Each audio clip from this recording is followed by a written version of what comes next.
and getting all the right traction. Welcome to TikTok. Welcome to Instagram Live as well. We're doing the Diary of a Property Investor, and welcome to Facebook, YouTube, Twitter, and LinkedIn, and every other platform. We're live streaming right now. This is my journey to my first million I'm going to be talking about today. Part 8. Okay, so here's part 8. If you want to see the other 7 parts previously to that, of how I did this, and learn from that as well, please feel free to click on the link on the post to the playlist for our YouTube channel, 5 Properties TV, and our playlist, which is Diary of a Property Investor. That's the golden opportunity for you to learn for free on how to become extremely successful in property investment and wealth creation. That's really what comes down to, Richard. I can't say that anymore. Oh my God. It's like somebody, it's a multi-millionaire telling you exactly what to do. It's like, wow, where do you get that? Anywhere. But folk just didn't get it because it's like, oh, it must be free. It's like, that's how they treat it. Yeah. There's going to be some people out there, Richard, that actually caught on to this and go, oh my God, maybe I actually better watch some of this. And see, and listen podcast and actually see what's going on. Because, it's timeless content for me, but I'm actually documenting it for the purpose of the next series, also a book as well, and also a course as well, what we're needing to do. So that's the reason that I'm out there doing this right now and recording all this. You're getting a huge benefit of getting all this information. I could have done it privately, but I think it's good to actually involve other people as well, in case they want to ask questions. Plus the fact, Richard, you've got loads of investors out there that are coming to you going, I never knew this. I never knew I could actually do these sort of things. So this is my journey for my first 30 properties, which actually made my first million when I left my work and I was financially free for the first time, and a millionaire at that point in time. Not a millionaire as in the number of properties I had, millionaire as in net worth. Yeah, it's been really interesting to hear your journey, but I think, like you see, Jim, it's quite educational as well, and really good to go through that journey with you. You see, we're doing your first 30 properties. I think we've just passed like the halfway point. We're at 20. We're at 20. Aye. So, and then you left off last week. We're about to talk about another 3-bedroom masonette property that you've got, and you were quite excited about this one. So let's pick up where we left off. And what did I learn off of this one? Oh, this was a bit tragic. This was this one I learned about. I suppose I remember when I bought this one. It was back in 2002, in January 2002. I actually bought it for £16,777 for a 3-bedroom upper maisonette. Now, at that time, I was renting them for about 420. So that was a good return for that, because when you think about it, 400, it's about £5,000 a year. £5,000 a year you're getting in rent for a property that you bought for 16,700. Right place, right time. You'd say that, but I think it was a lot to do with preparation, as you've known in the journey so far, and preparation and point of readiness, and opportunity appeared. That's really what that came down to. That's where all that came from. The opportunity was, I was ready at the point, and I was prepared at the point with all the knowledge I'd accumulated and what I was doing so far in terms of my property journey. This was when a lot of people were beginning to see at that point in time. It's like, oh my God, what's he doing? What what is he doing in here actually making these huge returns? And that's when a lot of people started to jump into the buy-to-let market, and the buy-to-let market started to grow. So when I first got involved in the buy-to-let market, it was about 9% of UK housing stock overall, private landlords represented. Now, today, it's round about 18 to 19% of UK stock. 20%. But... Well, it's 20% to say the now, but the reality is, I'm not very sure if it's that much anymore. Quite there yet, but because I'm going to be talking to the National Residential Landlords magazine after this, talking about the Scottish property market and what the government's doing and how that will affect overall the private landlords market. But to be honest, I keep saying to people out there that say, get your pitchforks and your torches out and we'll go and hunt some private landlords. I keep saying to them, the day that the government builds adequate and a social housing and affordable housing to accommodate everybody else that we're housing is the day I'll exit the market. I genuinely probably want to leave this market and actually just wash my hands of it and say, I'm out. But I know the amount of families that will displace, and there's nowhere for them to go. So that's kind of why I'm hanging around and actually staying where I am and actually continuing to invest in the market, because I don't know if it becomes an obligation after a while. I've You will always been a feel very, like that, very social landlord, very social in that respect, possibly even more social than some of the social landlords in terms of how I take decisions. Yeah. But that's in previous shows we've discussed that. 140 Taylor Street was actually quite a good one. I'd not mentioned the address here. Sometimes I don't want to mention that, but it was quite a good one because I remember this was one where a few tenants had actually moved in, completely destroyed the house, and then all of a sudden they actually expected their deposit back. And I'm like, Yeah. and they hadn't paid their rent either for it, the top ups and all the rest that they were meant to pay and they were meant to adhere to as part of the agreement. But I'm not talking about just destroy the house. I'm talking about cat shit under the kitchen counter. Underneath in between, the back of the kickboards. The kickboards, yeah. When I took the kickboards off, there was cat shit underneath there. And it's like, how does that happen? And who lives like that? But that's the type of people who would actually, it's like, can I get my deposit back? And that's the people today that often moan and have a go at private landlords and say, it's terrible, they kept all my money and kept all my deposit. And I'm no surprised. It's like, but I've had that loads and loads of times in the past, and this was the one that highlighted it for me, where you did get a lot of tenants actually come back to you and say, oh, well, what about we getting my deposit back? And I think that's the good thing about having the deposit protection scheme now. Yeah. As well as the for what they think is protecting the tenant, it also protects the landlord to a certain degree as well from, stark reality like this. Yeah. Where the tenant still goes away and thinks they're actually in the right, and the deposit protection scheme is actually in the wrong. And I'm like, are you having a laugh? It's like, there's the photographs of when you moved in, brand new carpets, completely decorated and painted, and pristine inside. And there's the photographs of the mountain of crap that you've left in here, the carpets you've destroyed, the wallpaper that your kids have written all over, and the cat shit that's under the kitchen bunker.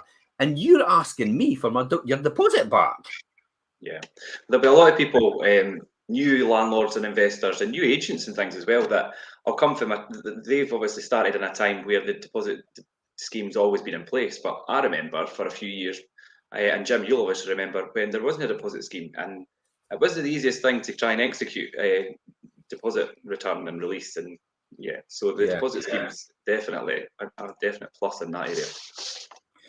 So I had actually, later on in this one, I'd actually remortgaged it because obviously the market was up in 2006 and it was happy days. So I managed to get a mortgage on it. And it was one of my negative equity ones where you had a deferred capital gain as well if you tried to exit. And just to explain that to people out there, I had remortgaged it up to 52,000. It is literally only worth about 60,000 today. Mm-hmm. After all these years, you're talking about 20 years later. But these are few and far between, these things that happen. But if you've no intention of selling, it makes no difference. It's like the people are laughing on TikTok right now and having the argy-bargy back and forward with me, saying, you're going to be sorry this year when property prices crash to the bottom and it's going to be worse than the 1929s and the 1930s. And I'm like, it makes no difference what property prices are. It's like, if I'm still earning an income and somebody's living in it, I couldn't care less what property prices end up at like. It's only if the mortgage comes to an end, then I think, oh God, where does that leave me? I'll have to exit and I'll have to sell the property. But that time, you're facing a deferred capital gain, and then you're obviously deferred trying to pay back 52,000 in a mortgage. But that 52,000 allowed me to release money from the 16, and then allowed me to go and buy more property, which is what I did. Yeah. So why would I not do that? Because they're making money on the money, as long as the tolerance is right. So to give you an idea about where we are right now, I mean, that's I'm getting 450 rent on that, and it's 212 for the mortgage. The mortgage is fixed for 5 years now. We talked about that, where I had the opportunity. Check this with your bank, by the way. Even though this property is not the right loan to value to the bank still allows you to go online and actually do an online switch without actually ever getting a valuation done on the property, because 20 years have passed as far as they're concerned. Yeah, so the bank actually thinks the property is worth £100,000 when it's no. And normal indexation.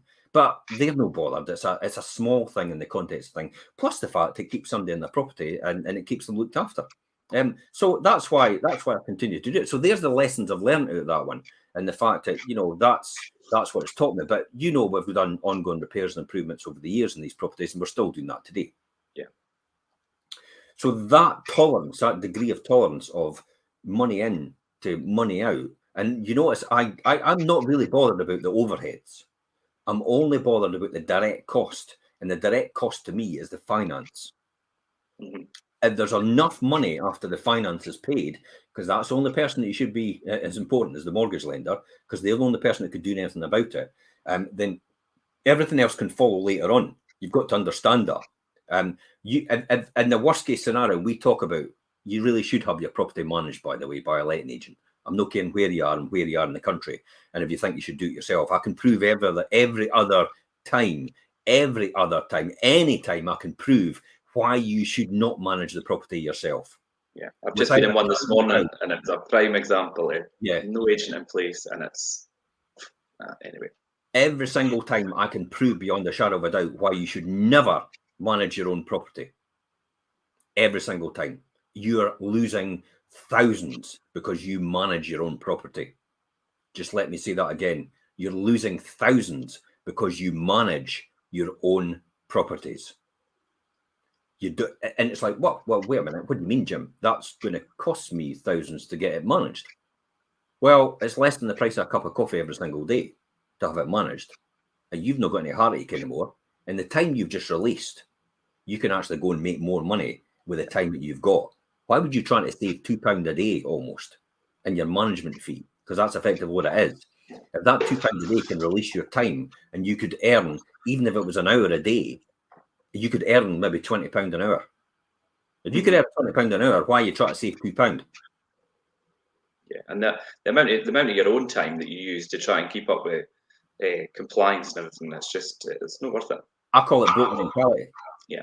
People are just broke at a different level. What it is, in other words, their whole lifestyle is at a different level, but their still net worth is actually negative.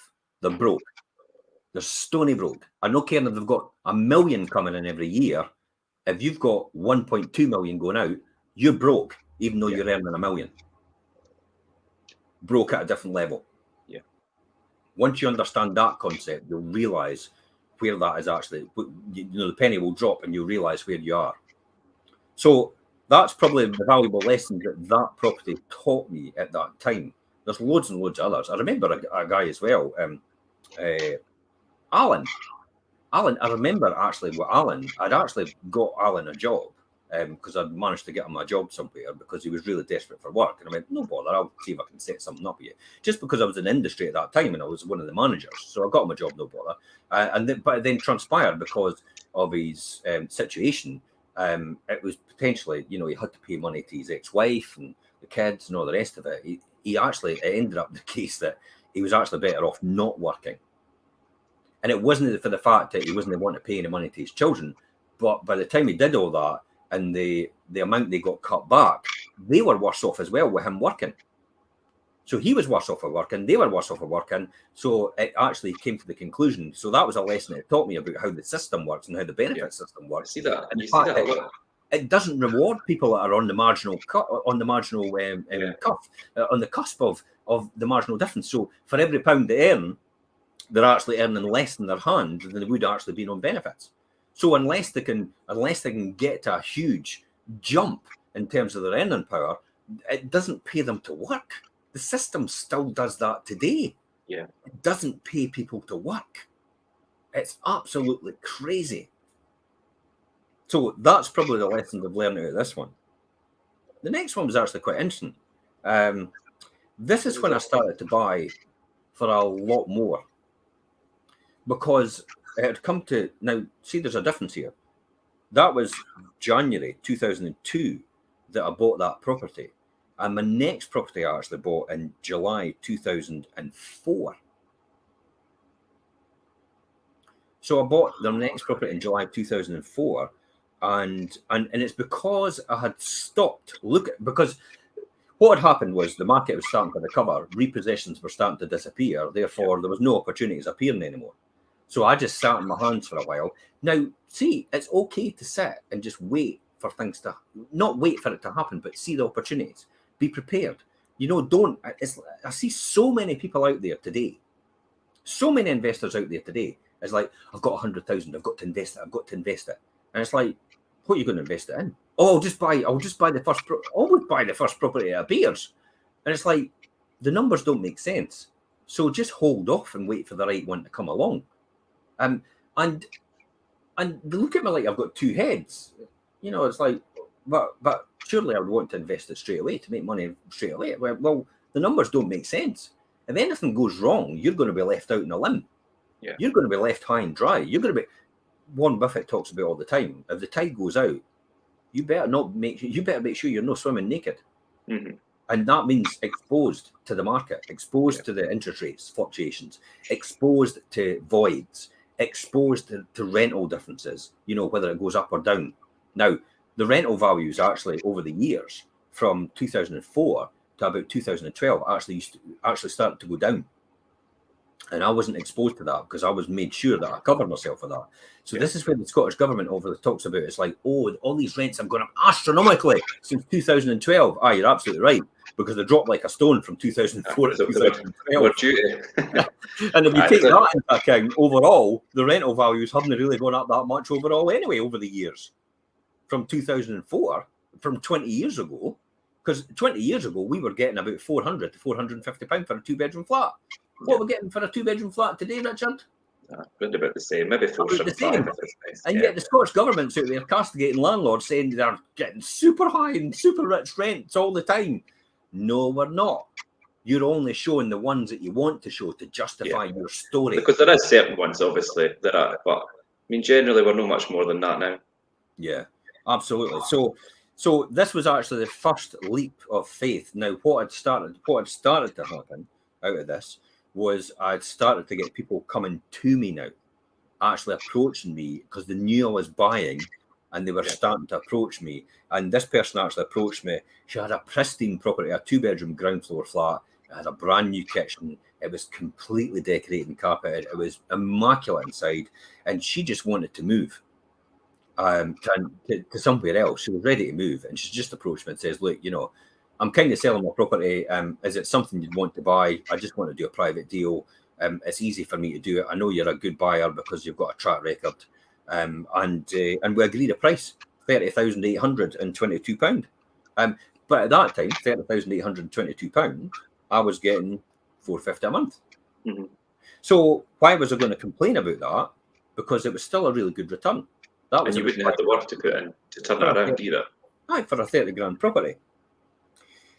Interestingly enough, though, over the years, actually, this is actually on a 6.69%. It's on a variable rate just now. Right. But it's a 27 grand mortgage. I've never borrowed more against this property ever. Mm-hmm.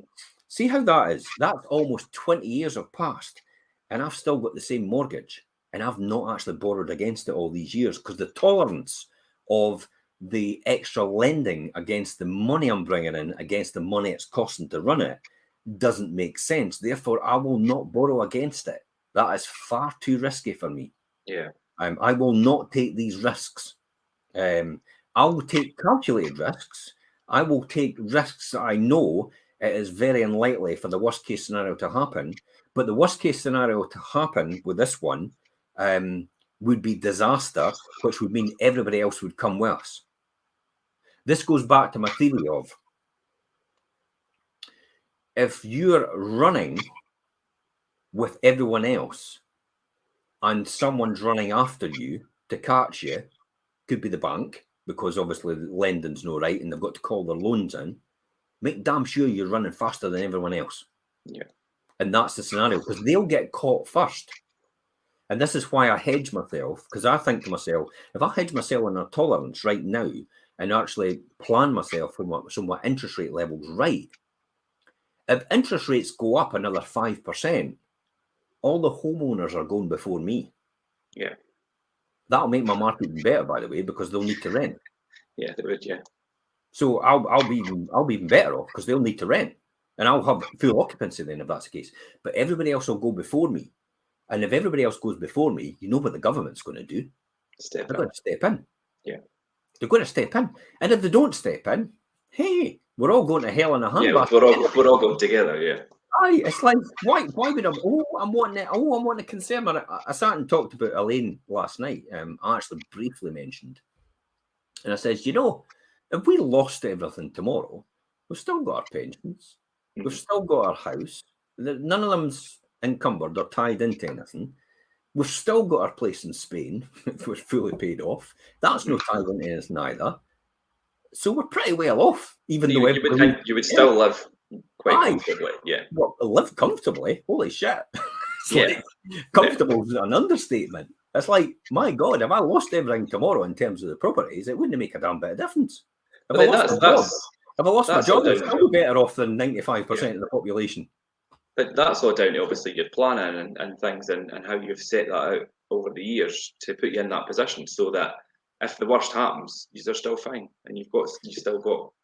This is why it's important to properly plan your strategy about where you are right now and how you need to go forward, and what degree of tolerance and risk you want to put on to your investments. Yeah. And this is the classic example about where we are right now. I have got an open variable rate on that, but the mortgage is 27,000, and the actual interest on it is £153 a month. And just now, I'm actually only earning 370 when I could actually earn a lot more. Yeah, that could earn 450, even 495, quite possibly at a push. So when you look at even 370 versus 153, you're still clearing 220 quid for overheads. So I've got a real good degree of tolerance for interest rates going up again. So if interest rates go up and double, I'm still even covered for my interest. So if interest rates double, and when interest rates double, again, I'll come back to saying everybody else is going before me. So why would I bother? And the whole rest of the economy and the rest of the world has had it, it's not going to make any difference to you whether you've got money or no. Think about that. It's not going to make any difference whether you've got the money or no, because inflation's going to be rocketing sky high. Your £1 million going to buy you a penny dainty, a sweetie. The way that works, you see it in places like Argentina. You see it in places, all the places I've got super and hyperinflation.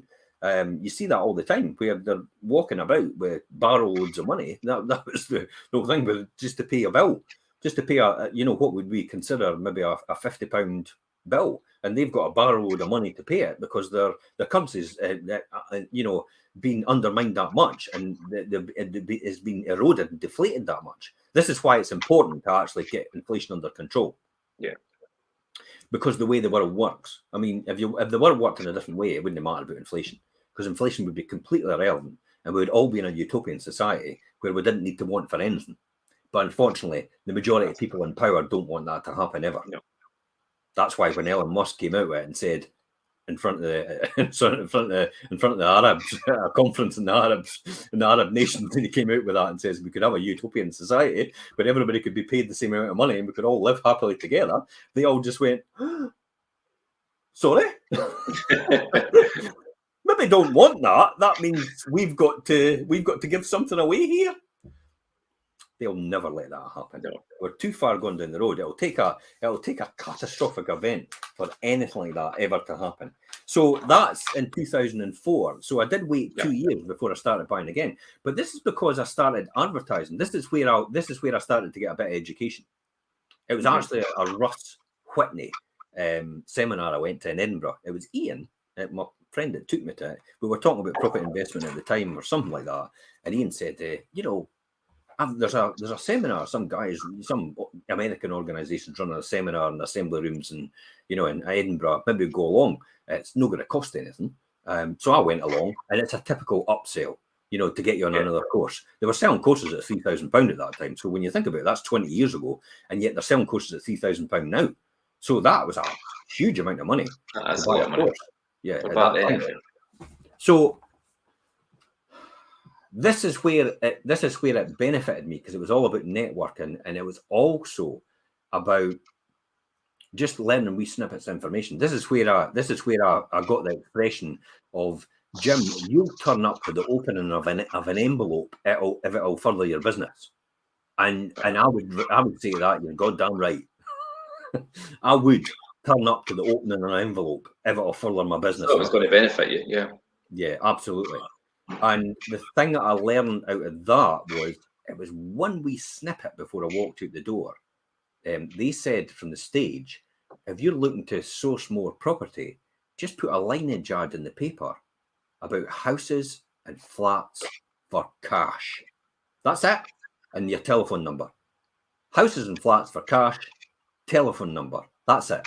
See the We used to get a lot for that. Telephone calls I got. Now, the equivalent today is obviously what you've got now is people go on social media and say, you can invest with me. And I'm trying to source as property sourcers. By that time, we didn't know what a property sourcer was. So I was doing the houses and flats for cash advert, and I was getting leads off of that. Now, the majority of leads, I was never a estate agent at the time, so the majority of leads I was saying to them, like, there's no way I could pay that type of money. I'm in probably this type at that level. And to be honest, I wouldn't, and this was honestly of me, I actually said, I wouldn't want to, for want of a better phrase, rip you off by actually underselling your property, because I always thought it was completely immoral taking advantage of somebody, especially them not knowing what the true value of their property was. Yeah. And at that time, I used to say to people on the phone, well, to be honest, I'm in it a lot less. It'll probably be around about that level, but you'd be better to go to another. I used to recommend an estate agent, a typical estate agent. I'm not going to say what their name was, but I used to recommend them and say, look, you'd be better to go to them, and they'll get top dollar for you. They'll probably get about this amount of money, and you'll get far more out of it there. There's no point coming to me. I can't pay you that type of money. And most people are actually grateful for that. And I think I built a reputation out of that for that reason, of the fact that honesty and integrity. It's the thing about speaking to the right person in the right situation, the person that's expertise in that side of things. Like you say, obviously they're talking about the property value. At that time, you weren't really the right person to be advising them, so you put them on the right one. And it's the same in any instance with this financial side of things, or whether it's absolutely. I've got a quick question on TikTok the other now. It says, me and my wife are trying to save up for a house in Fife. What advice would you give us to achieve this? If you can get on the property ladder now, do it, because it puts you in a place where you now have got equilibrium. So in other words, if property prices continue to go up, you've secured yourself at that level. Plus the fact interest rates, if it's going to be the next year you're going to buy, interest rates will go up in the next year, even though property prices go down, or they might go down. I mean, I'm predicting around about 5%, if anything. I've got a funny feeling. I was talking this morning, indicators suggest to me that the property prices might not go down at all. And that's what you don't want, because then you're not on the ladder yet. You're not at that position. You've not secured your position. So my advice is probably try and go for it now, especially if you're renting, because there's no point. I mean, if you're renting, you may as well convert it to a mortgage and pay the mortgage. You're just paying the bank the rent from now on. But you've got security of tenure, plus you've got the house. You've got ongoing costs as well associated with that. But you've got to work that out for yourself. I don't know your circumstances. If you're living with bank of mum and dad, then take it for what it's got. Save as much money as possible. Make use of that while you can.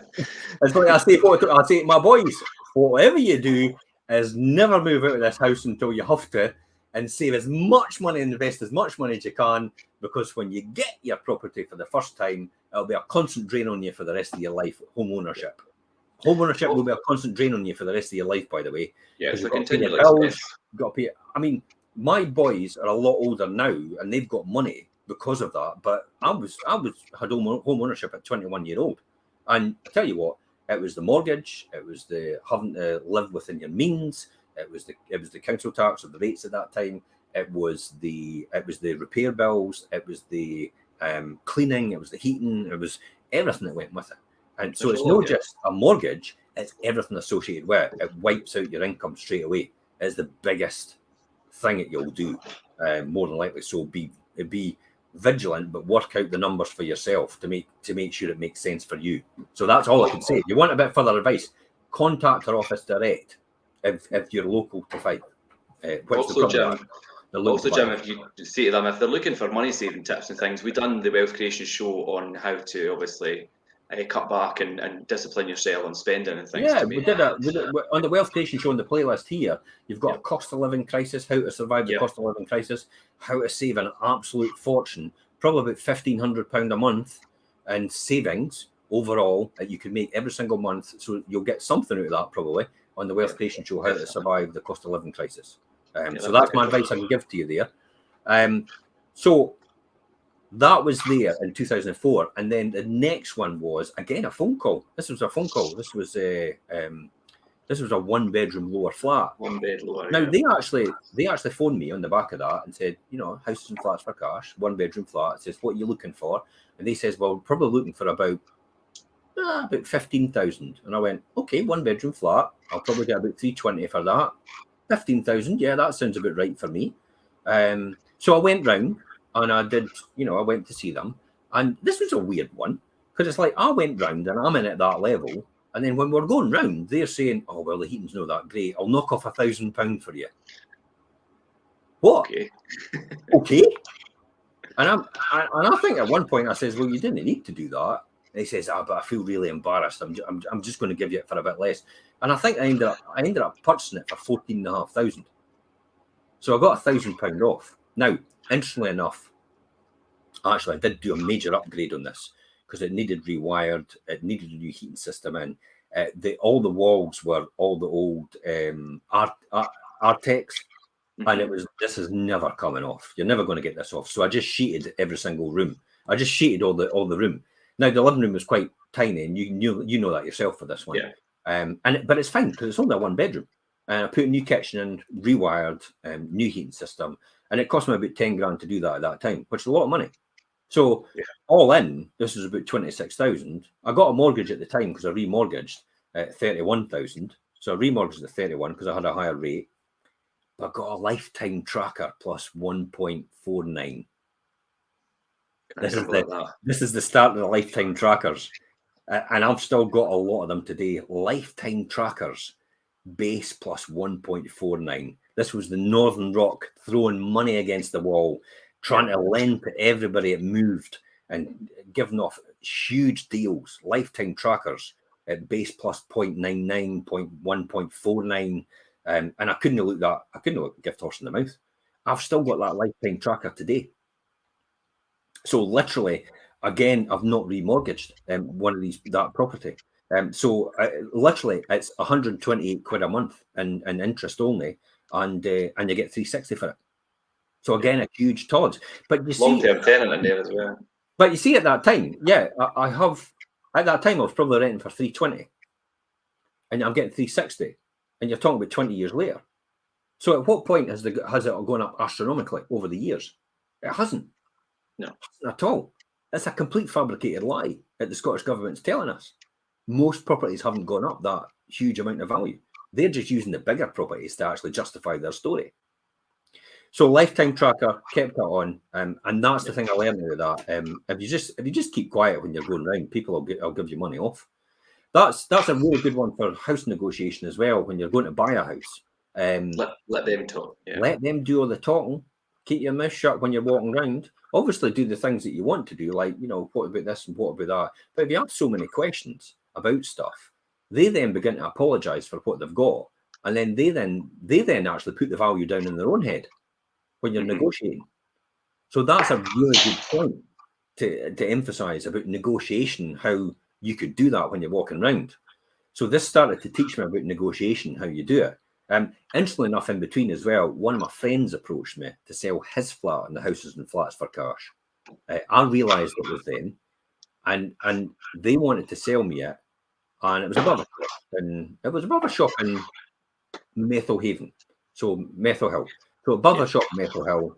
I knew him. It was one of my friends from years ago. At the time, he said, "Look, I'm happy to exit at £14,000," and I'm going, "No, you'll get 17 grand for this."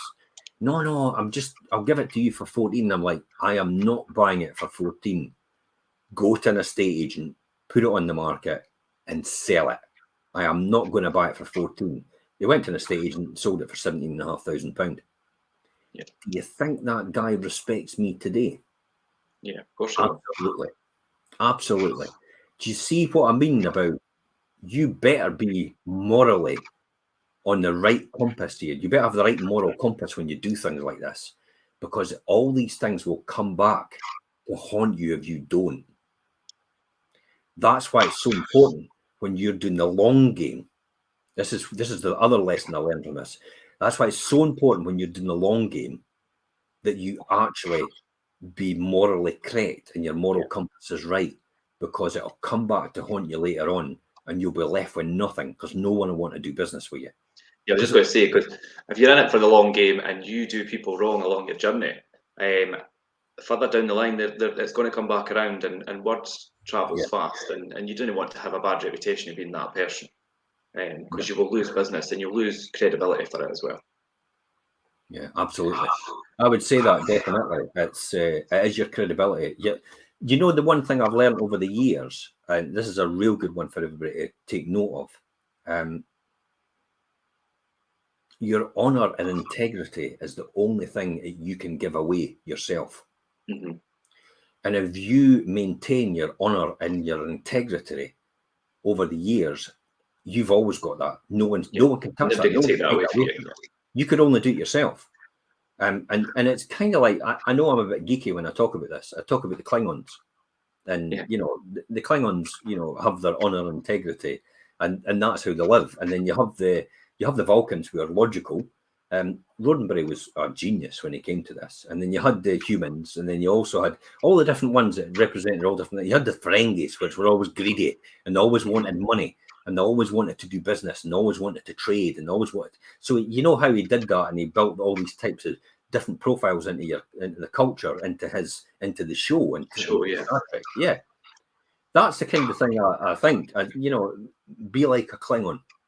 You know, maintain your honor and your integrity. That's the most important thing, because you're the only one that could give that away and lose it by your actions. Mm-hmm. Think logically, like a Vulcan. You know, from time to time, your human side, rather than your emotional side, which is your chimp, which could take over easily. The Vulcans don't think like that at all. That's the other side of the Vulcans, which are the Romulans. The Romulans are the emotional Vulcans. So see how he built all that in? Yeah. It's a bit geeky. The Trekkies will get this. Yeah, the Trekkies will get it, but it makes sense though. And it definitely relates to real life scenarios. Roddenberry was a big inspiration. He set a lot of things in motion. You would never have the space exploration programs. You would never have your mobile phones how they are today if it wasn't for people like Gene Roddenberry, because you know that's where Star Trek, that's where all these dreams were built. The only people that create anything in the world are the dreamers. So dream big. Yeah. So next one. Actually, this is where I started to meet my business partner for the first time, Gordon Jackson from Remax. So Gordon worked as a Remax agent. He was the top in Scotland, number one in Scotland as a Remax agent, as an estate agent. And I actually bought this. This was the first property I bought from him, which was a 1-bedroom, and it was actually in it was in the Leadmouth area, but it was all part of ex-local authority properties. I mean, most properties were ex-local authority anyway, but this is the first one I bought in a block where it was on 3 levels this time. I think in that block, you're one, and there's only one other that are privately owned. The rest of them are still. That's from local authority, and I'm like happy days, because the local authority actually look after it very, very well. And I just pay my maintenance fees every year for it. And I pay my fees for the laundry, because it has its own. There's a laundry room and things. Yeah. When people want it, and they look after everything, and they just say, look, we're needing a bit suffix fixed, and we're needing that fixed, and I'm like, I know, bother, I'll pay that. And because they own the majority, it doesn't really matter, because they take most of the hit if there's any huge costs. I'm only taking a small minority of that, because I only have a certain portion of the building. So this was actually a good buy. I ended up buying this one again, another 1-bedroom, for 30 grand. See how I'm starting to buy them in October 2004, 30 grand. Mortgage was 28. Lifetime tracker, base plus 0.99. Literally, it cost me £105 today, every month. And I'm making £395 every month on that, on rent. We've got a really good tenant there, and we've just done a really nice refurb after the tenant was, I mean, was it 10 years? Was it more than 10 years he was in there? Now, So it was time to refurb, obviously. the refurb here, that's the 30,000, but the refurb isn't in there capitalised because a tenant lives in it. Therefore, I'm able to set it off against my cost straight away. Because if you're replacing like for like, in other words, you're putting a new kitchen on an old kitchen, then you don't capitalise it. You actually write it off against your costs. This was golden opportunities to bring down my tax for the year. Yeah. So I thought, okay, let's do the refurb. Let's put a new bathroom in. Now, I had a lot of people staying with me for loads and loads of years that are extremely loyal because I was able to move them up and down. Now, Jim was one of them, and his brother-in-law was one of them, Alec. And they're no longer here, unfortunately. But again, they all brought me really good tenants as well because everybody recommended me to everybody else that they knew. So I literally never really needed to go about looking for a lot of tenants because I had a really good track record, and therefore they were all word of mouth served you well. Everybody they knew. Everybody they knew. They were just basically, I was just getting phone calls going, "You got any flats? I'm looking to move out of my existing landlord. I want to come and live with you." So see how I was taking business off of other landlords without actually me doing anything because of what I was doing and what I was providing. What you were providing, I think the most important thing for me and how I got like that was because I remember I remember people, when I used to go to a lot of tenant association meetings. Now that's for landlords, they always used to clear of this. I used to go to their meetings. And I was the one who used to get pelts all the time. They used to have a go at me because I was the only private landlord who would ever dare to appear at a tenant's meeting or a resident's meeting. So, but I was like, well, the only way I'm ever going to learn or the only way I'm ever going to get any feedback is actually go to these meetings. Now, in the majority of cases, it was okay. It went well, but you had the odd person, obviously, pitchfork out, ready to go, ready to have a go at a private landlord, and therefore I would get it both guns. And then I would say, well, what's the point of me coming back then if that's the case? Because you're just going to have a go at me every time. But then it would be an opportunity for me to educate them as well and say, well, I know you're going about landlord registration and everything like that. I remember this one where a councillor actually stood up and had a go at private landlords. And I went, well, you need to sort out private landlord registration then because it's not actually taking anybody to task at all, ever. You'd be lucky if one person or two people have actually been prosecuted under private landlord registration. And actually, so it's all a sledgehammer to crack a nut all these years, and it's toothless legislation. It's not worth the paper it's written on. It's just somebody put it in place and thought it'd be a great idea, but to enforce it is it's almost impossible. But that was, again, I was the chairman of the National Landlord Association. I had built up a landlord association. This was another thing as well. I had got together a number of bigger landlords in the area and actually started Fife Landlords Association because I was sick to death of the way the council treated private landlords at that time. This was back in 1999. The private landlords at that time, because they basically looked at us as if we were an annoyance and we were people that couldn't care less about our tenants. When in actual fact that wasn't true. I was completely horrified when I used to see some of the way the older landlords had been in it way before me, how they looked after tenants and how tenants actually thought about themselves, especially people on benefits. When I used to go to tenant association meetings and I used to speak to people who were on benefits, they were sitting next to me, so I was saying, so how are you getting on with the rest of it? Yeah, my landlord, and it might have been the council, it might have been a private landlord, you don't know. My landlord's this, and my landlord's no doing that, and my landlord's no, but I shouldn't have really bothered them because I'm really getting benefits. And I'm like, whoa, wait a minute. What do you mean you shouldn't bother them because you're getting benefits? You've got the same rights as everybody else. It just so happens that the government's helping you out with your rent. The rent's still getting paid either way. Why should you not expect your heating to be fixed, your kitchen to be up to scratch, your electrics to be up to scratch, your gas certificate to be in place? Why should you not expect that? But I'm just, and it really appalled me to a degree of how that was the case, and that's why that was one of the drivers behind me putting together the Landlords Association, was to actually try and start to professionalise the circuit and professionalise the business itself, because most people just lived you know, as a wee cottage industry, and we have one or two, and we're not really sure what we're doing, and all the rest of it. And that was the difficulty with that. So that's what drove me on more to actually help people in a position where they could not buy a house, but they had nowhere else to go, and they ended up with what I would deem at that time would be a slum landlord. Mm-hmm. You know, I know a guy that I first of all sat down with, and I walked in to buy one of his properties when he showed me around, because he was exiting the market and going to Edinburgh, the Edinburgh market, and there was water running down the walls, and the wallpaper was hanging off and all the rest of it. And I came out and sat in the car, and he turned around to me, and I was appalled, and I went, well, I says, what's, you know, getting that effect? Yeah, I says, but these people, you know, that's just the way they want to live.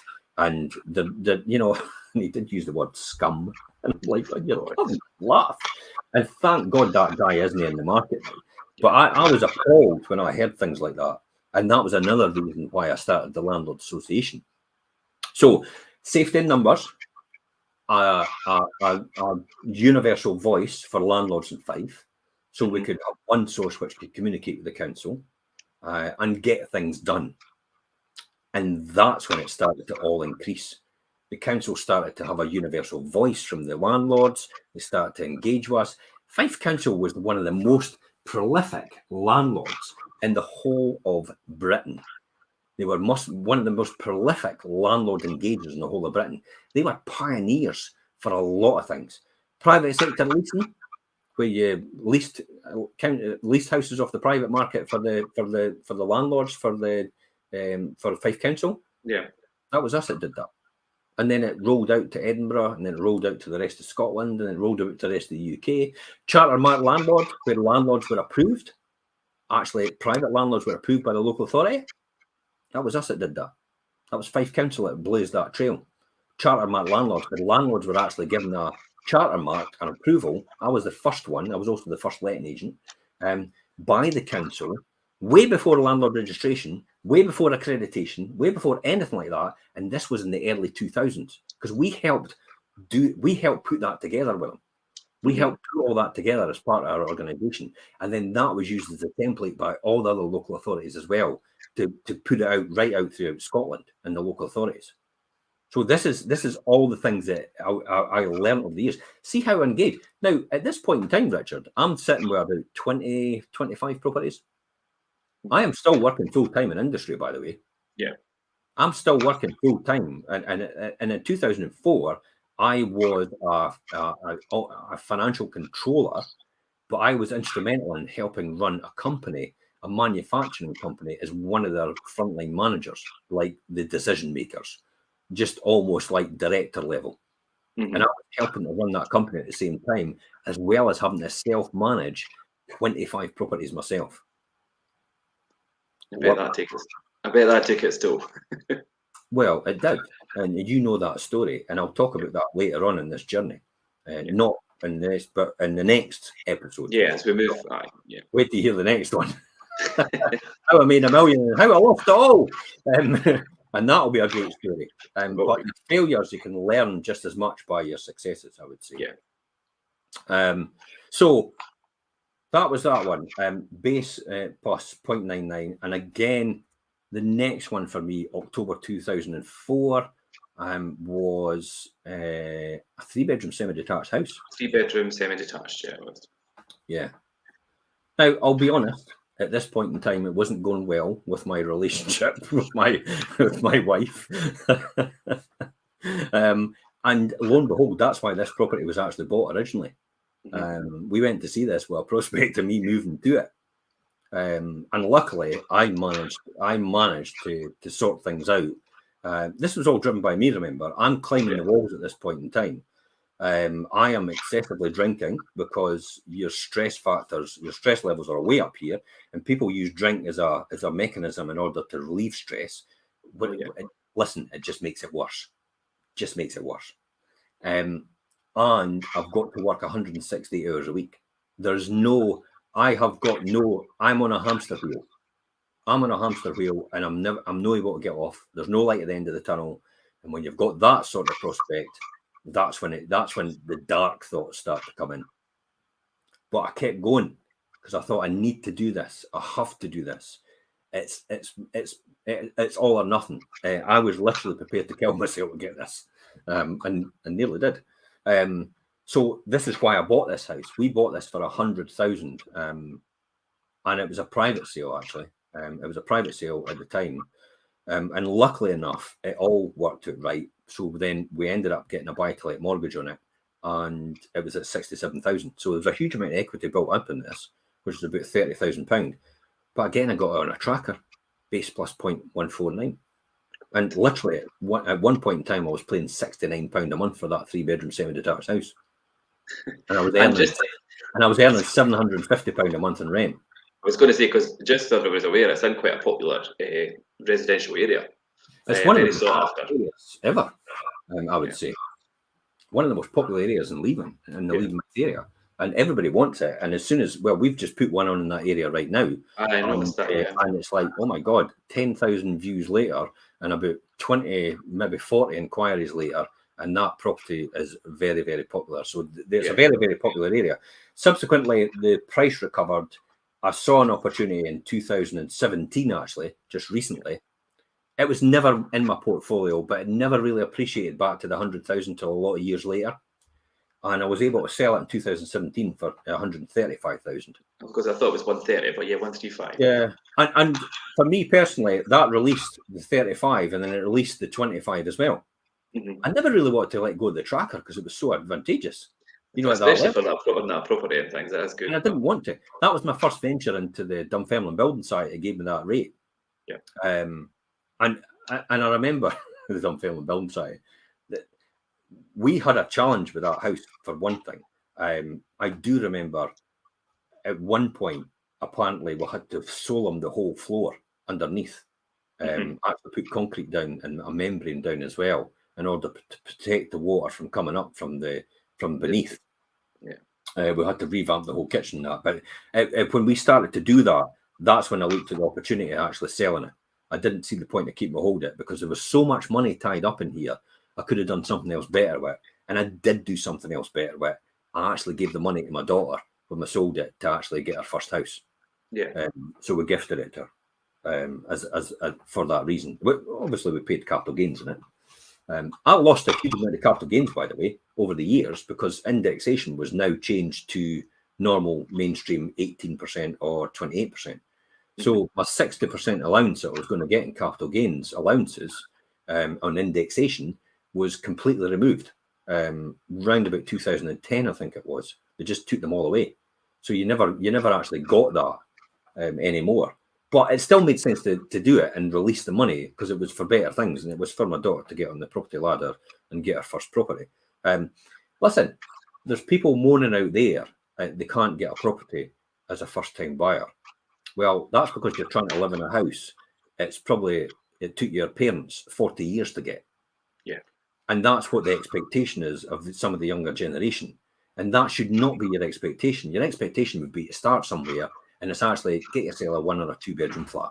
Get yourself started, get yourself on the ladder, secure your place on that ladder, make sure your flat goes up at the same time as other property prices. So when you're ready to upgrade, because you get a salary increase or you've stuck in at college or you've been to university and you get a better career choice and a higher salary, then you can actually get a bigger house.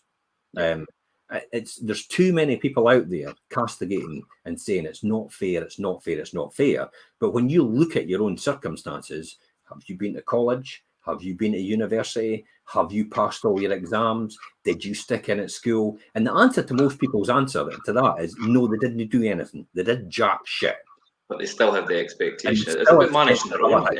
Yeah. They still expect to have a house. It's an entitlement culture.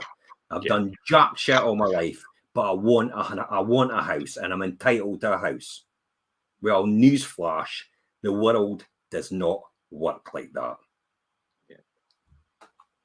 So that's where the conversation probably begins to end, I would say. We'll talk about ones later on, but for me personally, that was a revelation for me, obviously, because of the implications of what the strain it could have on my marriage and my personal life and all the rest of it. But this was getting to the point where it was becoming so overwhelming. I then started going, wait a minute, I'm at a number of properties I could actually exit. And I'll talk about this next week, actually, how I did that. Do you know what I thought? I could exit, Richard, just to say, I knew I could exit, but I didn't know whether I could continue to build if I did exit. Right, okay. So in other words, I could replace my income, but I didn't know if I had enough to replace my income and continue to have income to then build my portfolio even more. And that was my concern at the 25 properties. And I'll talk about that next week, how I did that and how I overcame that. Because it approaching 2005 was probably approaching the 37, 36-year-old mark. How many people did you know at that point in time retired at 36, 37, 38-year-old? Be very few, far between. Never. Or if any around here. Yet the guys that I'd been going about, who I'd been mentored by, some of them were retiring at 25-year-old. Yeah. Now, they weren't in property, and that's why I didn't know anybody in property, and I thought, you just don't do this. Remember, I'm conditioned all my life to say that you retire at 65 with a pension. Yeah, that's ingrained in everyone. To get that round your head about, wait a minute, I could retire before I'm 40. Remember, this was a goal of mine, though. Be a financial director before I'm 30. Retire before I'm 40. But I just didn't think I was ready to take that leap. And there was a number of indicators that told me that. But there was one overriding factor that was stopping me doing it. And we'll talk about it next week. Okay. Yeah, that was really good, Jim. I think we spoke actually, we spoke previously about retirement isn't about age, it's about money. And I think from today, it's good. It is quite educational to listen to your journey. But what I took for that today is not only have you went through that investment journey, but how you built up your own reputation and your status as a go-to kind of landlord investor who was trusted within the local area and things, and how you built that up. I think that's quite an interesting and poignant thing of your story as well, because it's got you to where you've got to be today. Yeah. So this was incidentally at the time as well, where people were starting to ask me, "Would you manage my properties?" Yeah, and I'm like, "Wait a minute, just look at my situation." Actually, I'll talk about it next week. Yeah, okay. No, that's fine. That was a good show, and really a lot of good points there, Jim. We've got a couple of comments coming through. Dave's obviously said about the 3 P's of success are plan, prepare, and protect. Gary, Gary's one of our landlords. Agents get maintenance done at a much better price as well, which is very true, Gary, and you'll know that obviously from experience. So thanks everybody for listening in. And I've got a quick one from TikTok as well. Would you recommend buying a second house to live in and rent out the first property rather than selling? If the numbers make sense, absolutely. However, I never ever, when I first bought Durward Street, my very first house or first flat for 20,000, I don't think I would be where I am if I had kept a hold of that one and tried to move to a next one without actually releasing the capital. Releasing the money that was in it, yeah. Yeah, and because by that time you were, so the numbers have to make sense for you. So, I don't know who BL4YNP is, but it's a good question. And I'd need to know more about it. But for me personally, I didn't keep a hold of Durward Street when I had it. I didn't keep a hold of Canarchy when I did it. I did keep a hold of the one at Taylor Street. And I've still got that today in our joint names. Yeah. Because it was a great property. It was at a great price point, and it's a huge amount of property for what it is. Yeah. And it could accommodate 1, 2, 3 bedrooms the way we've geared it, but it could also accommodate 2 bedrooms. And it's got a wee WC upstairs in one of the bedrooms, eh? Yeah, I just love the fact that you had your own WC in your bedroom. That's quite cool. It's a flat, it's 27 grand and it's got its own WC. On suite. So I think that's what I loved about it, and that's why I kept it. But it was so affordable to keep. There's another one as well, Molly the Doug. Would you say if you own your own house outright? Would you say if you own a house right, you're in a good position? Okay, let me answer that. This is going to be the end. Obviously, Instagram Live and that'll run right now. That's okay. So Instagram will keep running, TikTok will keep running, but this is where the show will end for Instagram. because you can only put less than an hour up on a pre-recorded. So we'll still do the Instagram live, we'll still let it run live, but we put the hour up later, so the ends right now. But to answer your question, Molly the Doug, would you say if you own your own house outright, you're in a good position? It depends on where you are. Remember, I'm not giving financial advice, but me personally, I do not own my house outright. I've actually just put my next mortgage on a new deal, which I've got 130,000 on my house on a mortgage. And I've had it ever since I lived next door to where I am right now, because I used to live in a house before, next door, and I ported the mortgage over. It was a nationwide. I ported it over, and then I've got it in the Clydesdale. It's an interest only. Wow, interest only on your own personal house. But you still get that now because they had to stick to that in the credit crunch. They weren't allowed to change people on the capital repayment. So I've still got that deal till 2032. Now, if I can get interest only, and I'm only going to be paying, I'm going to pay a discounted mortgage, by the way. I think it's 2.5 below whatever the level is, variable rate. It means I'm paying about $490 a month, okay? But I'm only paying on maybe what? If it's 7% now, the variable rate, I'll be paying 4.5%. If I can make 10% or more on that money, and trust me, I can make a lot more than that. You know, people say, no way, you're making 15. You're probably right. I'm probably making a bit more 25 and 20 rather than 15% return on money. But if I can make more money with that 130,000 that I've got on my house right now, then I would want to make the more money and then just pay my mortgage day to day, or week to week or month to month, knowing at some point I've got that money tied up in property. Remember, so we've no lost it, and that money's appreciating in value over the long term on the property, plus it's earning money and rent as well. So that's why I would never want to pay it off. But if it came to a point where I would obviously want to pay off my mortgage, I'd sell these properties and I'd just pay that mortgage off. See what I mean? So I'm not owning my house outright isn't my goal here. Owning your house outright isn't, you know, for most people it will be a goal, because then obviously they've got no costs. Their plan is actually to retire on the income that they've got fixed by an insurance company called a pension, and they know what they've got coming in. But my objective is actually to make as much money as possible, knowing that if I drop back to a base level, I can live on that as well. Makes no difference. So I'm not too bothered about it. I'm not too bothered about it. I don't bother about owning my own house and having my own house. You do have your own house, but you don't really own it outright. A bank usually typically owns it because you've got a mortgage. And so you can borrow against your house. See, there's another one as well. And I'm not going to tell anybody to do this, right? But effectively what I'm doing is I'm borrowing the 130,000 still against my house. And I've still got that 130,000 invested in property, which earns me rent every single month and actually appreciates in value every single month. Now, this is outside of my house. The ownership of my house is making sure I stay on the property ladder at the same equilibrium as everybody else. And what I mean by that is,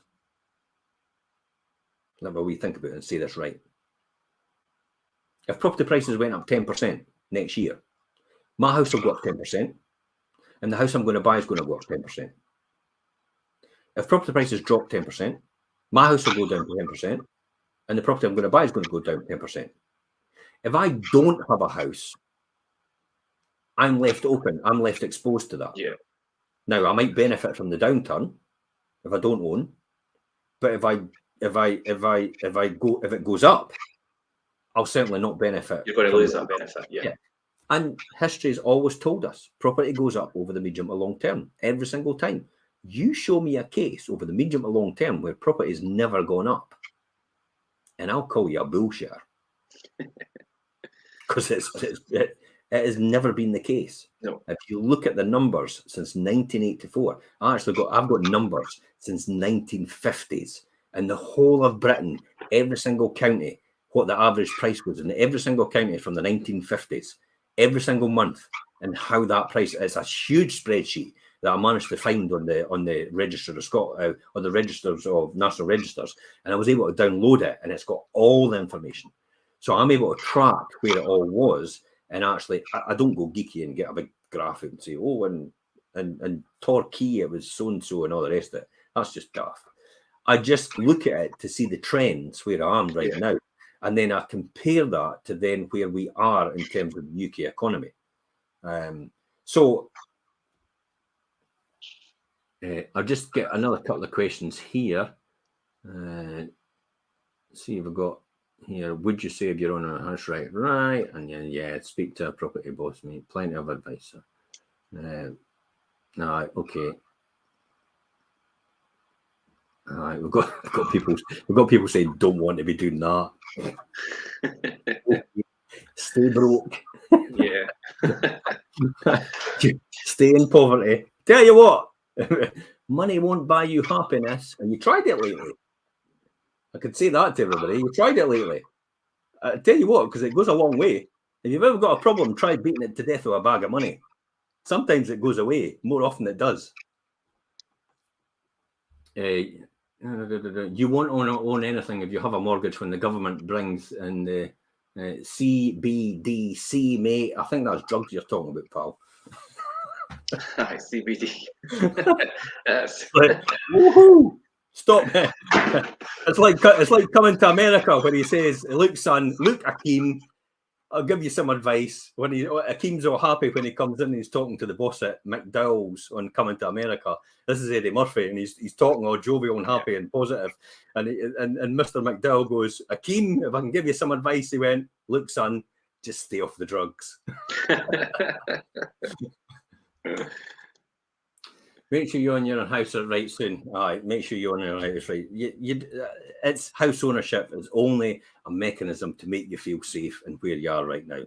The reality is, for people out there that have house ownership, I know people that have got all their money tied up in their house. They cannot release the money, and it's purely for the fact that in order to release it, they've got to sell the house.